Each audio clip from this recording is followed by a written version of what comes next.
이 부분은 어떻게 봐서는 약간 민감한 부분일 수도 있는데 북한 핵도발, 북한 도발에 대한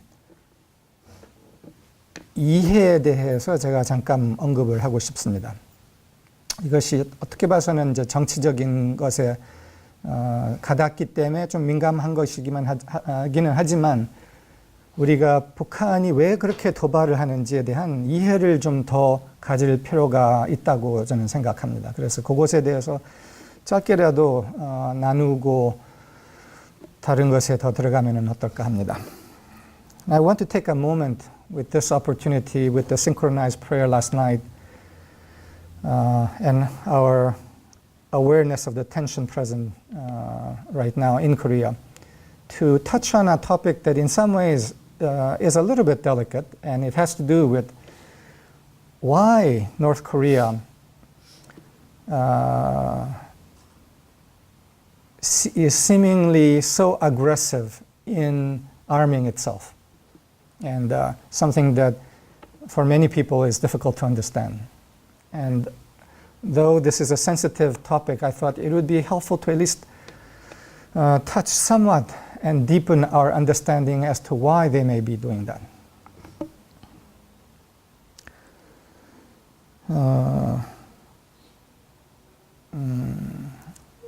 네 달 전에 뉴스위크 잡지, 그러니까 미국에서는 제일 큰 잡지 중에 하나에서 중요한 기사가 나왔습니다. 그 기사는 왜 북한이 도발을 하는가에 대한 이해에 대한 기사였습니다. 미국의 아주 핵심적인 대중매체에서 그 글이 나왔다는 건 상당히 신뢰할 수 있는 거고 또한 중요한 계기였습니다. 4 months ago in May, an article came out in the Newsweek magazine in the United States. And Newsweek is one of the largest magazines in the US, fairly trustworthy outlet media. And this article had to do with understanding why North Korea is acting as it is. And the fact that this article came out in such a large magazine article was a very significant thing, I felt.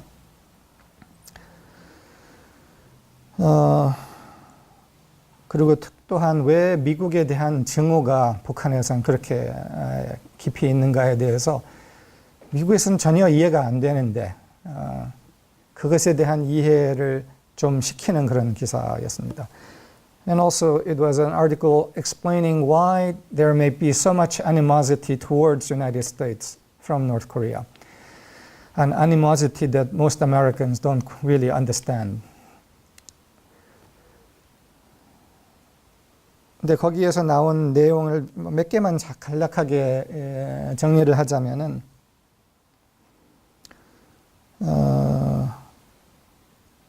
간단하게는 이해할 만도 하다라는 거예요. And simply put, the article was pointing out that it may be in fact understandable why there is so much animosity in North Korea towards the US. 그 이유는 간단하게는 북한에 사용된 미국 폭탄, 그러니까 한국 전쟁 동안에 사용된 폭탄이 2차 대전 태평양 전체에 사용된 폭탄보다 더 많았다는 거예요. 폭격으로서 인한 폭탄.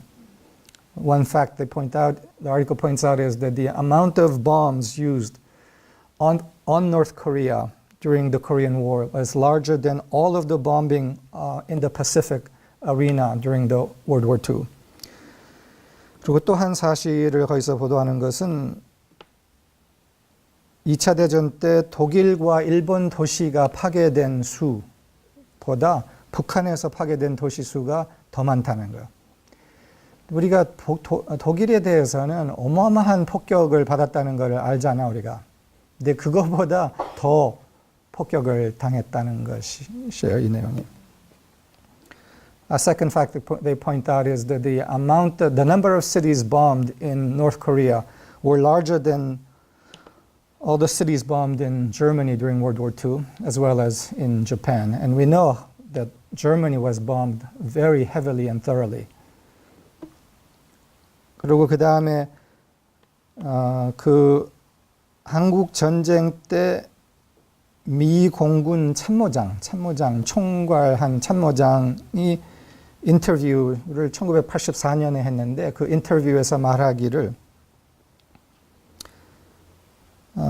미 공군은 움직이는 어떤 것도 표적으로 삼았다.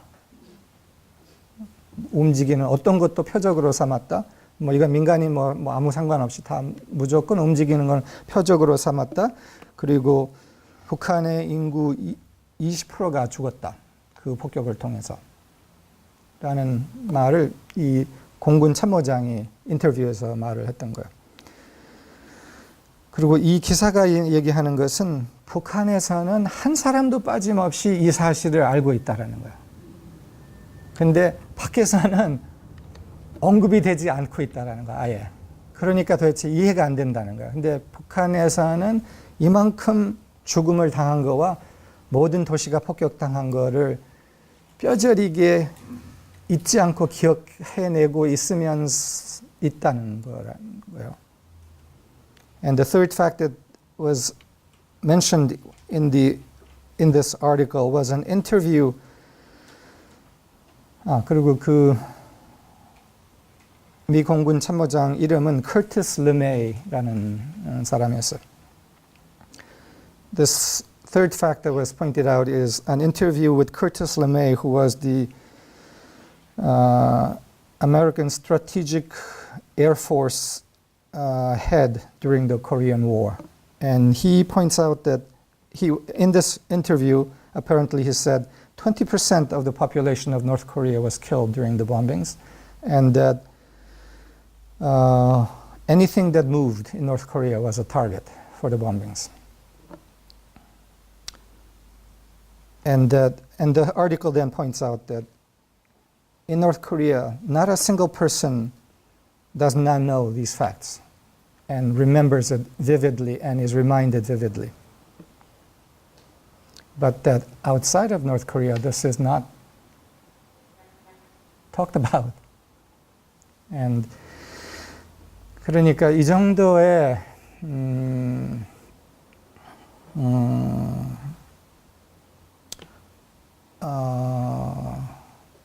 죽음을 경험한 이북의 입장으로서 언제든지 다시 폭격당할 수 있다라는 신념이 일찍이부터 벌써 몇십 년을 거쳐서 박혀 있다라는 거야. 그러면 폭격을 받지 않기 위해서는 무엇을 해야 하냐? 그것을 막을 수 있는 단 한 가지 수단은 핵무기를 보유하는 것. 그것만이 미국이 다시 폭격하는 것을 막을 수 있는, 생존할 수 있는 단 하나의 방법이다라는 것을 뼈저리게 인식을 하는 거예요. And for North Korea, whose experience has been of that degree of devastation and death, there is a fear, fundamental fear, that at any time they can be attacked again, and any time what they experience can be repeated again, and then that the one thing that can prevent that from happening is to possess a nuclear weapon to cause United States in particular to be afraid of attacking North Korea. And this is the reason. 그래서 우리가 북한에서 왜 이 핵 도발을 하는가에 대해서는 자기네 위치에서는 생존, 뼈저린 경험과 생존의 위협을 인식하고 있기 때문에라는 거죠. 그렇다고 해서 이게 다 좋은 거냐 아니냐, 이거를 떠나서는 우리가 그 심리를 이해를 할 필요는 있다는 거예요. So regardless of whether we think this is right or wrong, what is important, I think, for us, for all people, is to understand the psychology involved in this, and that it is based on actual experience on their part.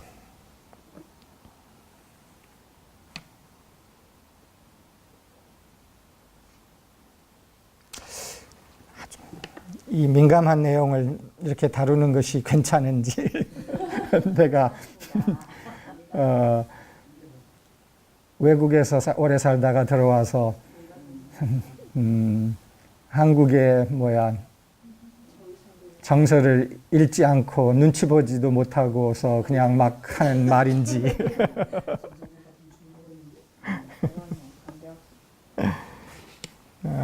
So I wonder, am I making a political blunder to the sensitivities of the South Korean people, unaware of the feelings in South Korea, having come from outside of the country, living abroad all these years, and did I make a big mistake? I don't know. But from my vantage point anyways, just from a neutral, objective place, I think having some understanding is, I think, helpful. 그래서 하여간 어느 정도의 왜 그럴 수가 있을까라는 그거를 정당화시키는 이런 거 다 떠나서 그냥 왜 그럴 수가 있는가에 대한 이해는 좀 가질 만한 하지 않는가? 이 정도의 생각에서 내가 신뢰를 무릅쓰고 말을 합니다. 객관적인 데이터. 네, 객관적인 데이터니까. 네, 네. 그래서 요 한마디만 더 하죠, 그러면. So I said, maybe I'll just say one more thing that is again sensitive, but maybe it's still worth saying. 그거는 뭐냐 하면은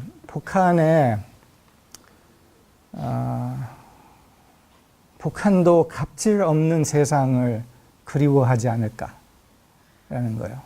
이 갑질은 미국과의 관계, 굉장한 갑과 대치되는 입장에서 70년간 을 입장에서 계속 폭격당할 수 있는 위험 이런 거, 그 위치에서 북한도 갑질당하지 않는 그런 경험을 하고 싶은 것이 아닐까?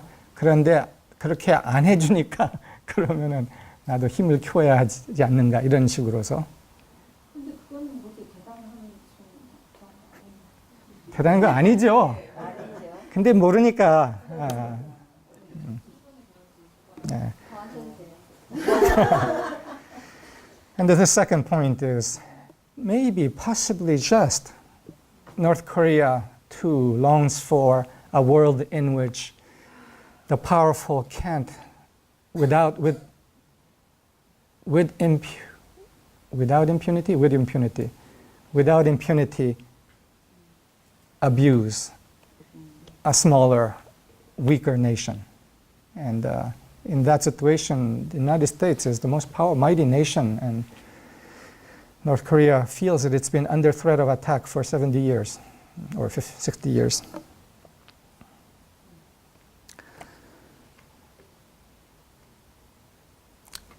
내가 다음 주제를 얘기하고 싶은 것은 갑질 없는 세상에 대한 염원이에요.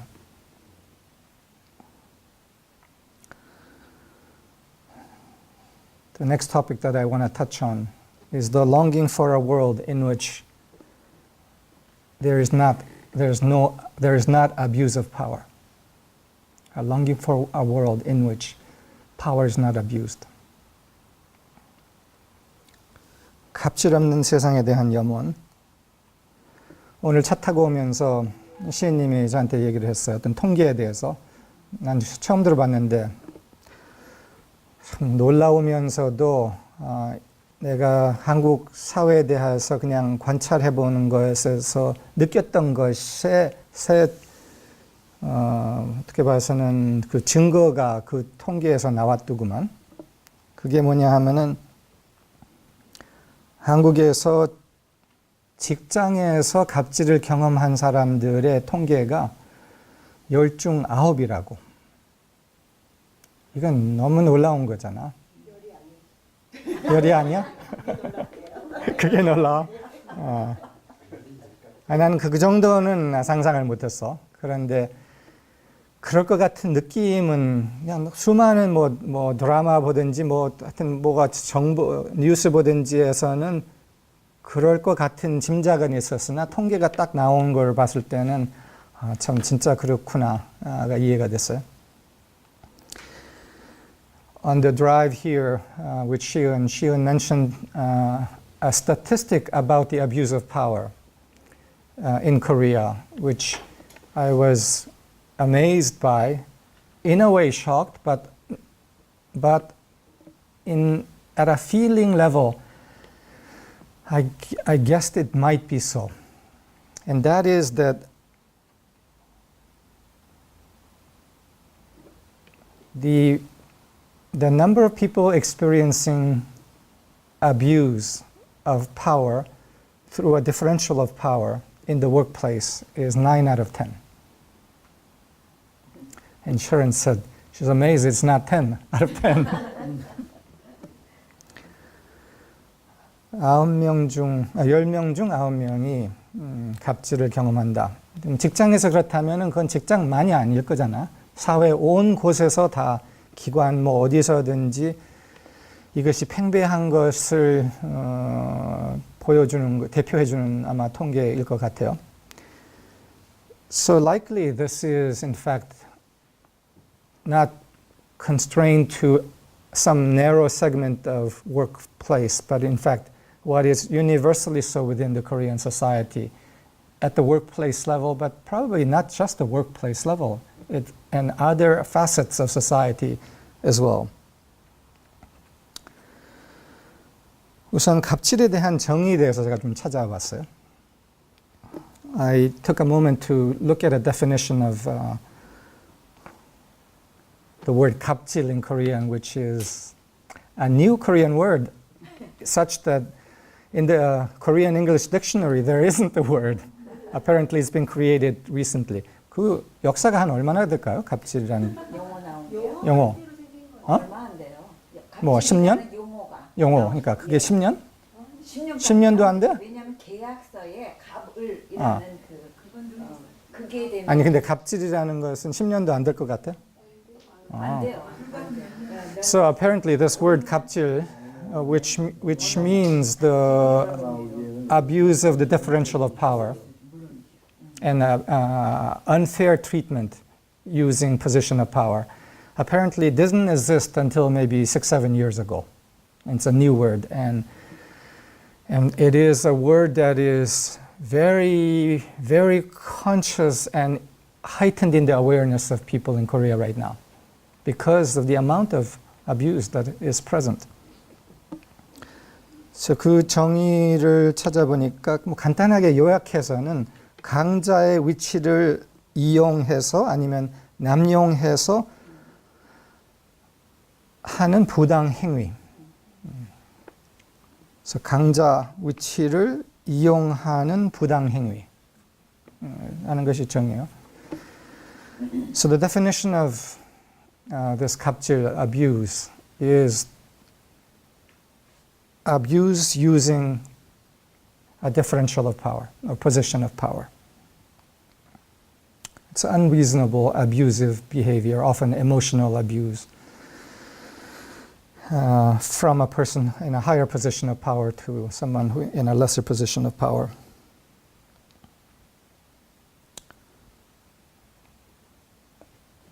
그러면서 한국 안에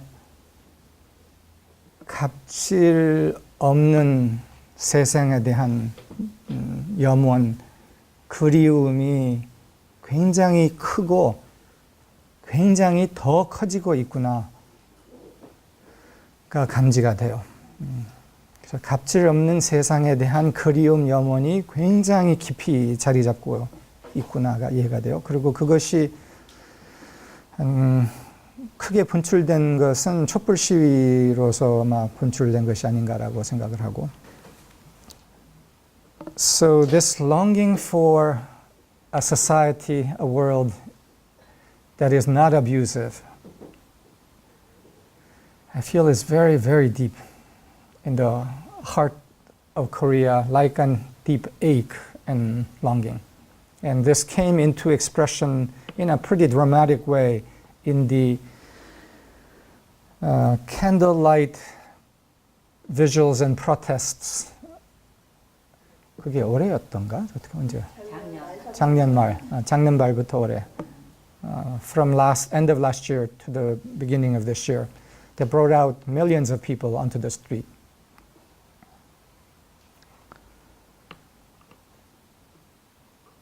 갑질 없는 사생에 대한 그리움, 염원. 이것이 또한 정의로움에 대한 그리움, 염원이지 않은가? 그리고 이것은 한국에서만 아니라 세계 전체 인류 안에 있는 정의로움, 자비로움에 대한 그리움, 염원이 아닌가. 그리고 그게 지금 굉장히 더 고조되어 가고 있는 것이 아닌가라고 인지가 돼요. And I think of this longing for a society and world without abusive power as a longing for a just world, a just society, a longing that perhaps is increasing more and more in the heart of humanity as a whole. 그 이유 중에 하나는 빈부격차인가? 네, 맞아요. 더 심해져가는 빈부격차 때문에 오는 부분도 있는 거죠. 그 빈부격차가 심한 만큼 갑질을 할 수 있는 바탕이 더 커지기 때문에. And part of this longing for a more just world may in part be based on the increasing inequality of wealth and power in the world that has steadily increased. And that inequality is a base or foundation upon which abuse becomes easier because of the differential in wealth, differential in power.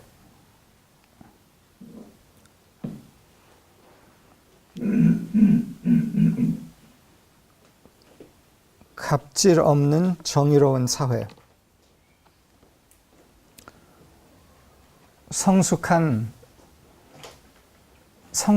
사랑이 지배하는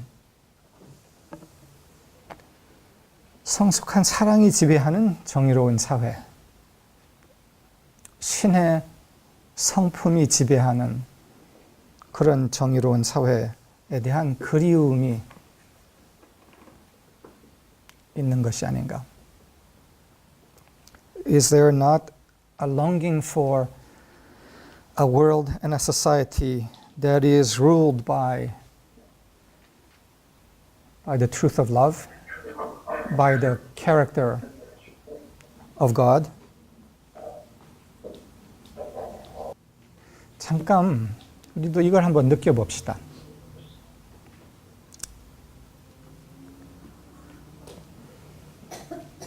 신의 성품, 성숙한 사랑이 지배하는 정의로운 사회에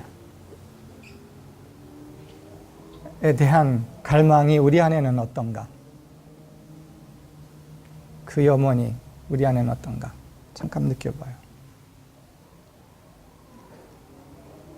Let's take a moment to feel into our own hearts. Is there a longing for such a world ruled by the truth of love? A world that is just on the basis of the character of God.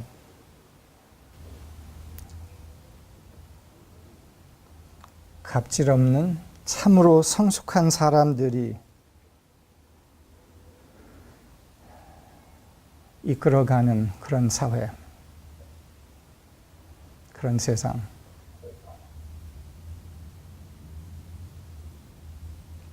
그 염원이 우리 안에는 얼마나 깊은가. 오케이. 그러면은 국가 사회에서 약간 더 단순화하죠. So the answer was that maybe as a nation, as long as there's a nation, that nations tend to confine the freedom of people, and therefore maybe it's not easy or possible. So I said, let's make this a little bit simpler still.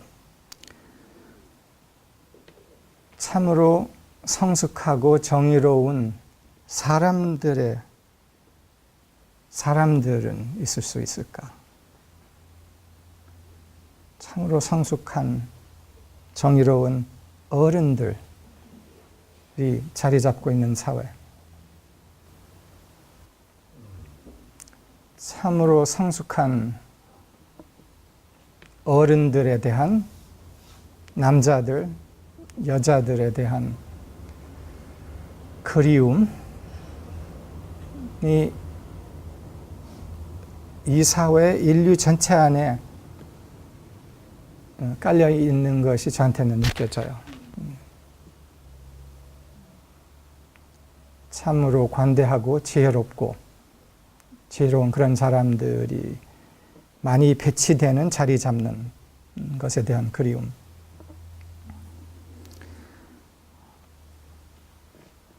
I feel the longing present in the heart of humanity for the emergence of mature, wise men and women, and including leaders in the world. A very deep longing.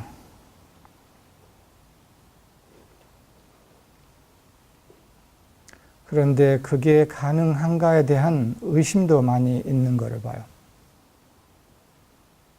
But I feel also a lot of doubt as to the possibility of that happening. 그 의심은 너무나 안 그랬으니까. 그리고 안 그런 성숙하지 않은 갑질적인 세력, 힘이 너무나 오래 자리 잡고 있는 것이 보이니까 될 수 있나? 그런 세상이 올 수 있나? 그런 사람들이 더 많이 성장하고 드러나는 게 가능할까라는 의심?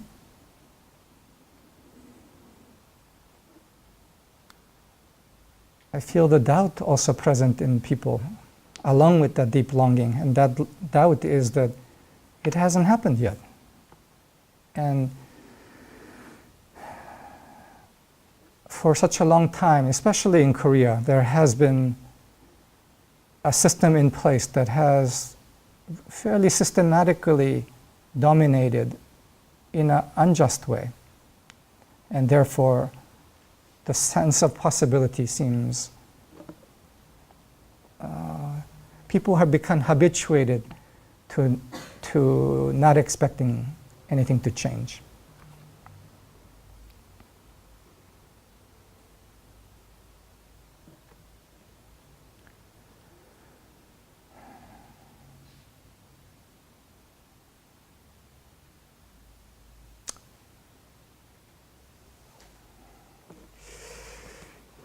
이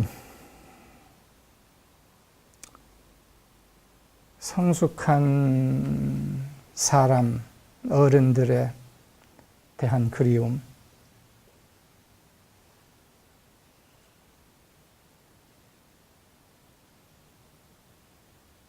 내가 지금 묘한 경험을 하고 있어요. 이것을 말하면서도 이 방 안에서도 그것에 대한 부정이 느껴지는 거예요. 그리고 그것에 대해서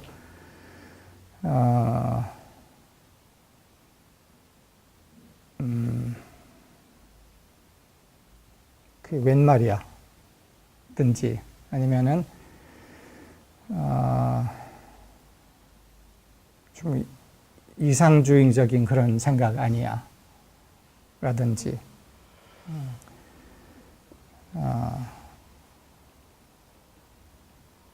근데 한 부분은 이것은 뭐를 얘기하냐면은 성숙을 너무 보지도 못했고 성숙이라고 보였던 것이 실제로 너무 아닌 것으로 나중에 드러난 것도 많이 봤고 하기 때문에 어떻게 봐서는 그럼 성숙이 뭐가 있어? 뭐야? 라는 그런 것도 있는 거죠. even in this room, I sensed I said I'm having a very interesting experience speaking about this topic in this moment in this room. And that is an awareness of the skepticism that I feel present even among us as to, well, what is maturity? What seemed like something of true maturity in people being seen later as not being so mature. There's been so little genuine maturity experience that there is skepticism and cynicism also about it.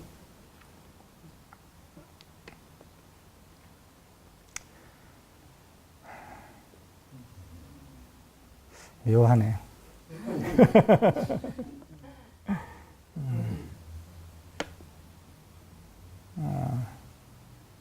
나한테는 인류의 제일 깊은 가슴 안에 있는 어마어마한 그리움이 느껴져요.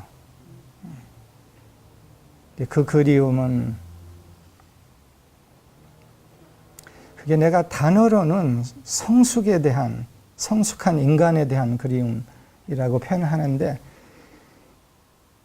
이 느낌이 어떻게 전달이 되어서 이게 우리 안에서 느껴지는가가 이 접점이 쉽지 않은 게 이게 묘한 경험입니다. The very interesting experience I'm having sharing this in this time is that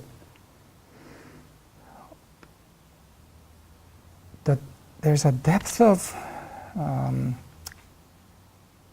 profound longing I feel in the heart of humanity for what could be called wholeness, maturity, mature men, women, mature leadership. And yet the contact point of touching into this together seems not so easy.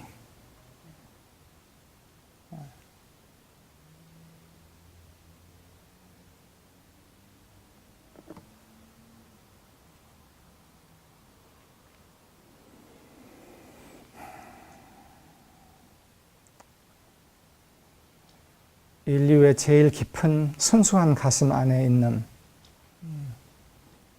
그리움, 염원.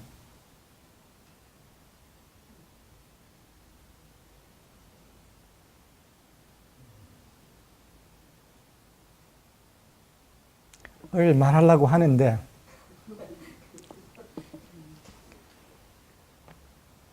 어떻게 봐서는 우리도 벌써 너무 세련된 거야.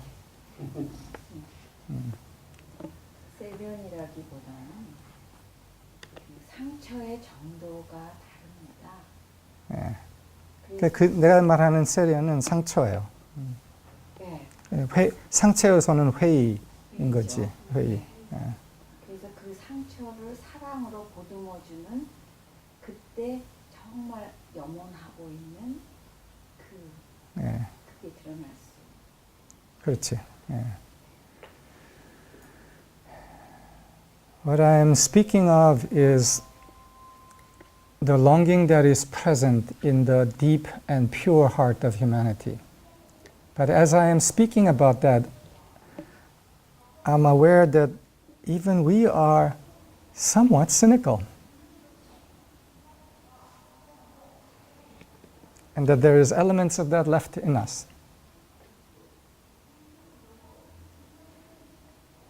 사람마다 다를 수 있는데 저는 전혀 시니컬하지 않고요. 거기다 믿음이 있고 우리가 그 주체가 되겠다는 결단이 있었기 때문에 여기 왔거든요. 그렇지. 그런 분들이 있을 수도 있어요. 네. 우리가 네. 여기 왔다는 건 그 행동에 대한 의지거든요. So what Chern said is that for her, she doesn't have that cynicism. The fact that she's here is that it's because of her commitment and her desire to answer that. Yeah. Okay, good. So let's take that as a starting point. 그럼 거기서부터 시작을 하죠. 네.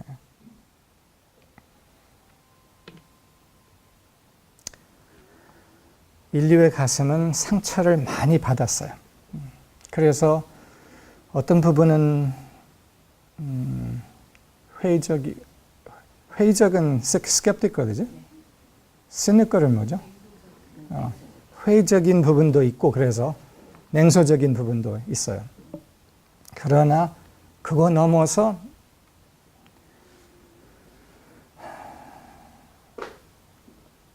성숙한 사람들에 대한 등장에 대한 그리움이 있어요.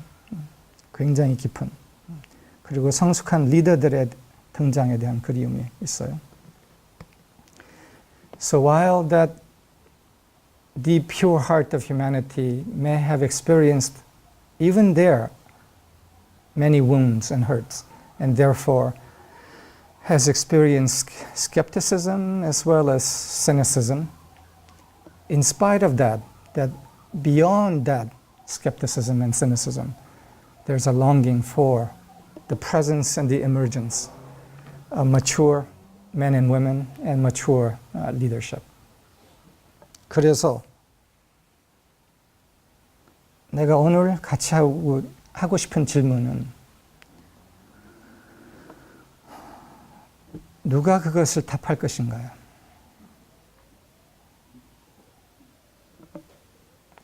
So the question I want to ask together today is who will answer that longing? 누가 그 그리움을 답할 것인가?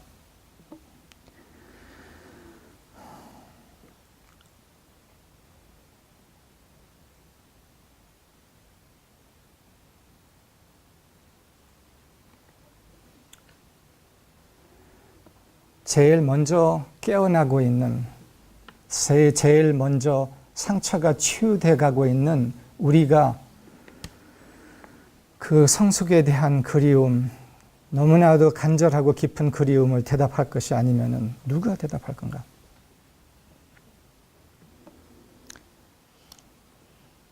Who will answer this deep, deep longing in humanity for mature men and women and leadership, mature presence, if not us? If not us who are among the first awakening and experiencing healing. If not us, who? 근데 인류의 깊은 성숙에 대한 그리움을 내가 답해? 라고 생각할 때 당장 떠오르는 여러 생각들이 있죠. In the process of answering that longing and thinking, am I to answer that longing for mature presence? Many things arise along with that question.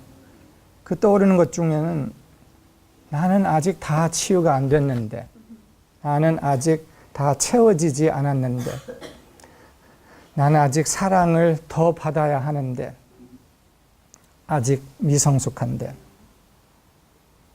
그런데 내가 어떻게 인류의 그 제일 깊은 성숙에 대한 그리움에 내가 어떻게 감히 답을 해? 그런 거 있죠? 뭐 여러분들은 아닐 수는 있지만. The thing that arises with that question is, but I still haven't healed fully. I still have many needs, more love to be filled. I'm still not so mature. I'm still inadequate in so many ways. How could I dare to be an answer to that longing for mature presence? How could I dare to do that? 내가 감히 어떻게 그 성숙의 현존에 대한 그리움을 답할 수 있어라고 생각할 때 끝내는 내가 아니면 누구야? 내가 아직 상처가 남아있고 아직 미성숙하고 아직 채워져야 할 것들이 남아있다 할지라도 누가 그 그리움을, 그 염원을 느끼고 있어? 누가 그걸 감지하고 있어? Even if I'm all those things, not yet fully fulfilled, adequate, who is aware and feeling that longing, that prayer? 누가 인류의 그 기도를 듣고 있어요? 들리죠? Who is hearing that prayer of humanity? You hear it, don't you?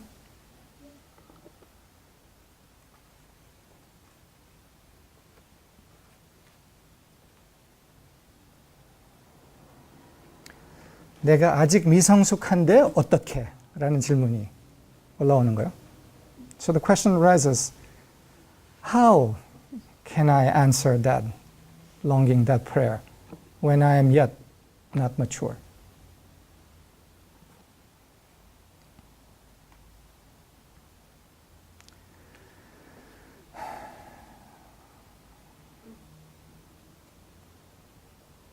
이거에 대한 내가 답을 두 가지 전하고 싶어요.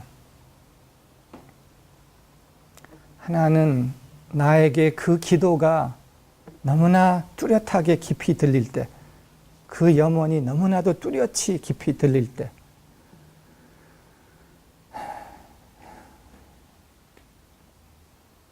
들리면은 내가 답할 건가 아닌가, 안 그러면은 외면할 건가요? 내가 성숙하든지 말든지 채워뒀든지 안 됐든지 내가 힐링을 더 해야 되든지 안 되든지 상관없이 그 염원, 그 기도가 너무 뚜렷하게 깊이 들린다면은 그러면은 이 상태를 갖고라도 내가 답해야 될 것이 아닌가? 라는 거예요. 그 기도, 그 그리움이 너무나 중요한 기도, 그리움이라고 나에게 깊이 알아차려졌을 때 어떻게 해서든지 내가 그걸 답해야 되는 것이 아닌가 그러면 들었다면 So there's two parts of an answer that I want to give back regarding this question, how if I am still not so mature? And one part of the answer is that if you hear that longing and that prayer, and you are aware that that longing and that prayer is truly the deepest longing and prayer of humanity, and is a heart-rending prayer, then regardless of how you are or are not mature, healed, not, regardless, will you answer that prayer is the question. Somehow. It doesn't matter that you know how, but that you have the heart to say, somehow I will answer it, without yet knowing how. 이 말은 뭐냐 하면은 내가 어떻게는 모르지만 어떻게 서라도 이것을 내가 답하겠다 라는 결심이 우리에게 올 수 있다는 거예요. 이게 너무 중요해. 이 염원, 이 가슴, 이 기도는 내 가족의 염원, 기도, 사랑, 내 가족의 염원, 기도, 이야. 내가 사랑하는 이들의 염원, 기도, 이야. 이것은 내 상태가 상관없이 어떻게 해서든지 이거는 내가 답해야 돼 라는 그 나의 사랑의 마음이 알아차려졌을 때는 그 다음에는 어떻게는 내가 찾아낼 거야 그러면은. When I sense that that longing is the longing of my own heart, is the longing of my own family's heart, is the longing of my brothers and sisters, is the longing of those that I love. And it's there deepest, heartfelt prayer, then the how is secondary. It's I simply decide I will answer it. I don't know how, but somehow I will answer it. And then we seek to find a way. 그게 한 답이에요. 어떻게에 대해서 모르면서도 이 기도에는 내가 답을 안 할 수 없어. 라는 결심을 하는 거예요.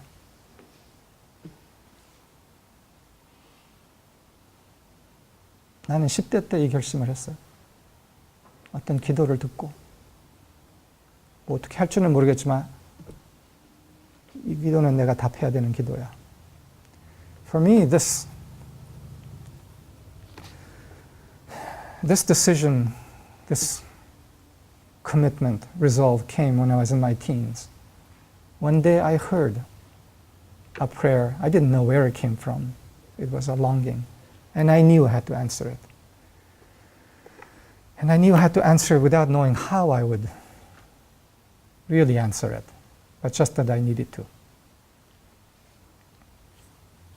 그 다음에 둘째는 내가 이것을 답해야겠다라는 나의 성숙, 나의 차차 드러나는 성숙을 통해서 이 그리움을 답해야 되겠다라는 목적이 내 안에서 뚜렷해지면은 그러면은 그 다음에는 또한 어떻게는 2차적인 거야.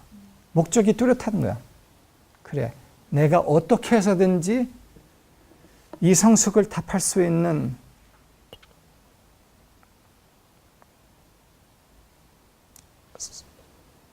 성숙된 인간으로 서야 해. 쓸 것이야.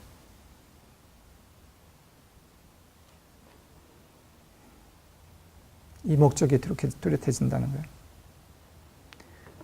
The second part of this answer is that if I'm clear that my purpose, my goal is to answer this prayer, this longing for mature presence with my growing mature presence, then that goal is clear. That purpose is clear. And how I fulfill that goal and that purpose is through whatever it takes. I will do it. 무엇이 필요하든지 어떻게 해서든지 나는 이 성숙의 현존의 다리에 쓸 것이야 라는 결심을 한다는 거예요.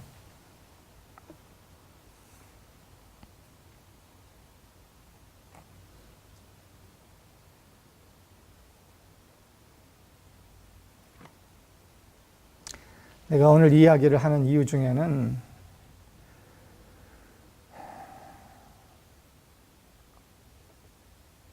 최근에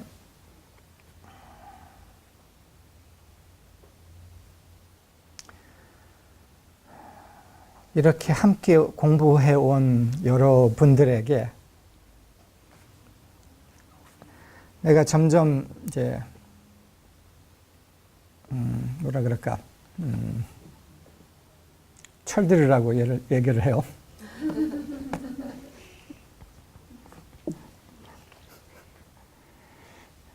Part of the reason I'm speaking of this now is that as of recently, I have begun to say more and more clearly to people that have been studying together in this awakening path that it's time to really grow up. up. And that, 그리고 그 철든다는 것은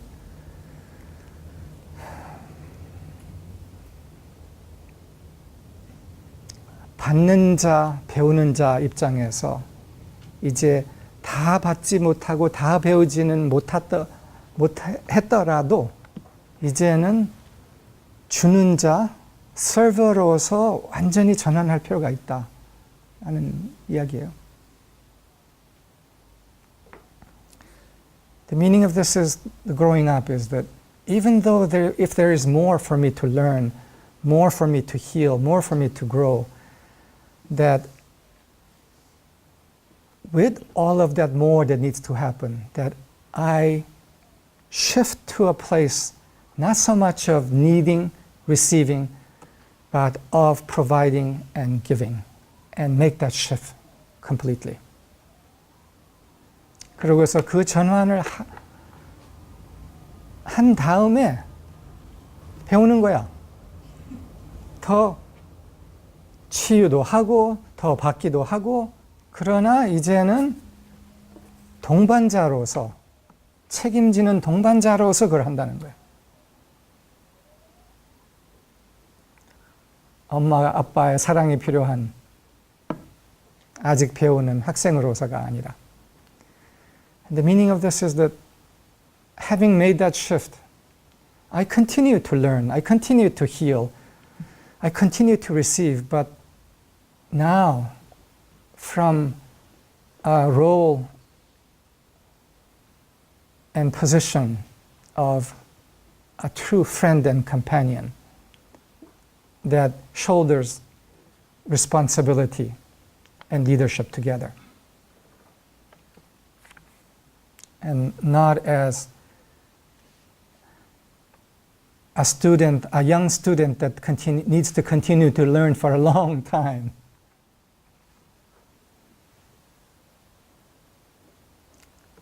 책임지는 동반자들, 책임지는 주인공들.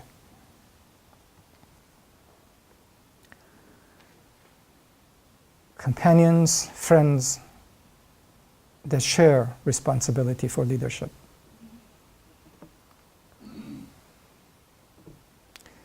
근데 뭐 지금 우리의 흐름에서는 이게 좀 더 가능하게 된 이유 중 하나는 우선 그 Living the Word 클래스, LTW 클래스를 거친 사람들의 숫자가 어느 정도 많아짐으로써 더 이제 책임질 수 있는 때가 된 거예요.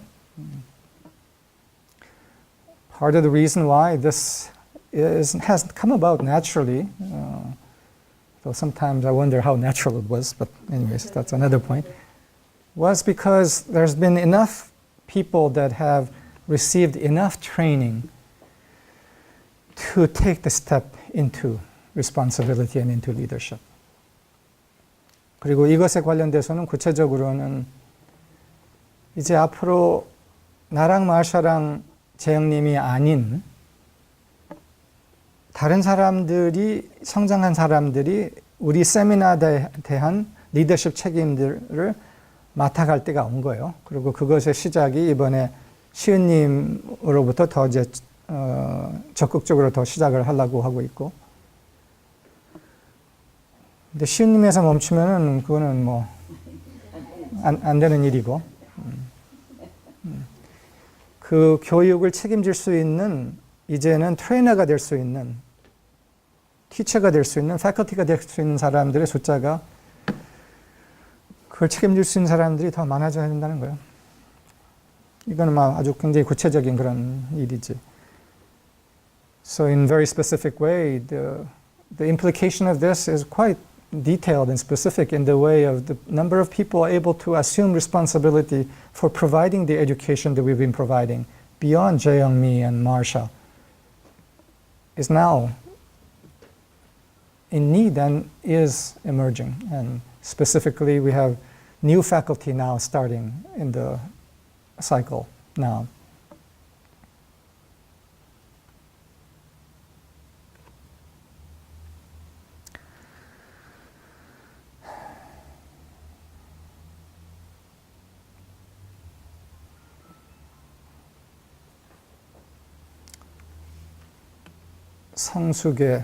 성숙한 리더십에 대한 그리움.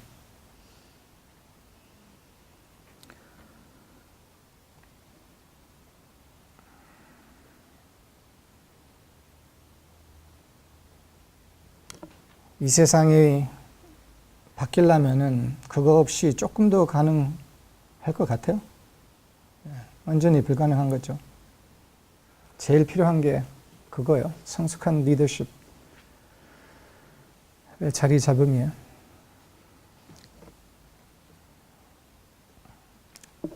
the invitation to come into a place of mature leadership.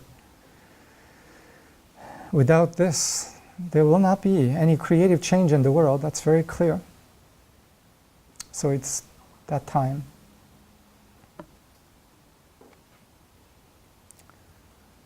성숙한 리더십에 대한 책임짐에 대해서 그냥 책임지라고 제가 말하고 싶지가 않았어요. 왜 그런가? 인류 안에 얼마나 배고픔, 갈증이 있는가를 우리가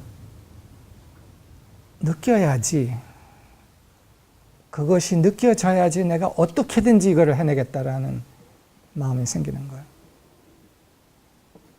But on this topic about taking responsibility for leadership, I didn't want to just say, do that. I wanted us to feel the depth of the hunger, the thirst for mature leadership that is present in the world. Because if we feel that, if we really feel that intensely, then we will say, whatever it takes, I will do it. If we don't feel it, it's like, oh, that's a good idea.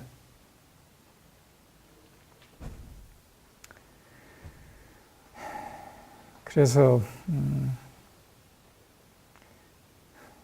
이 인류 안에 있는 성숙한 리더십에 대한 갈증, 배고픔이 우리가 함께 진하게 느꼈는지는 모르겠어요. 내가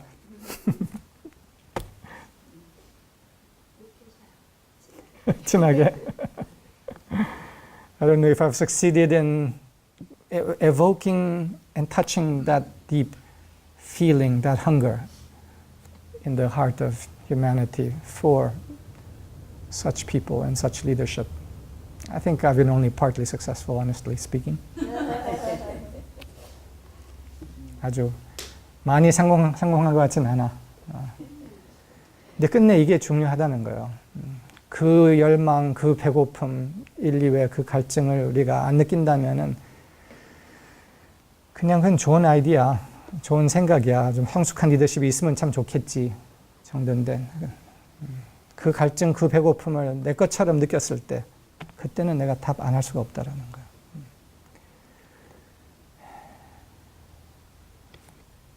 그래서 그 배고픔을, 그 그리움을 사랑합시다. 인류는 기다리고 있어 왔어요. So let us feel and love that hunger and longing in the heart of humanity. Humanity has waited a long time for such leadership.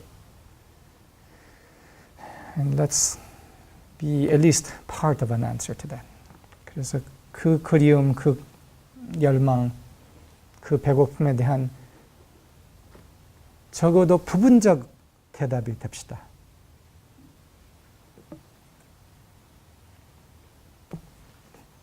아주 큰 기대를 던지진 않겠습니다. I will not put upon you a huge expectation, just a little bit.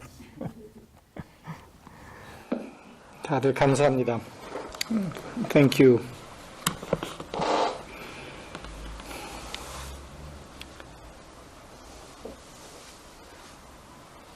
인류의 제일 깊은 간절한 기도.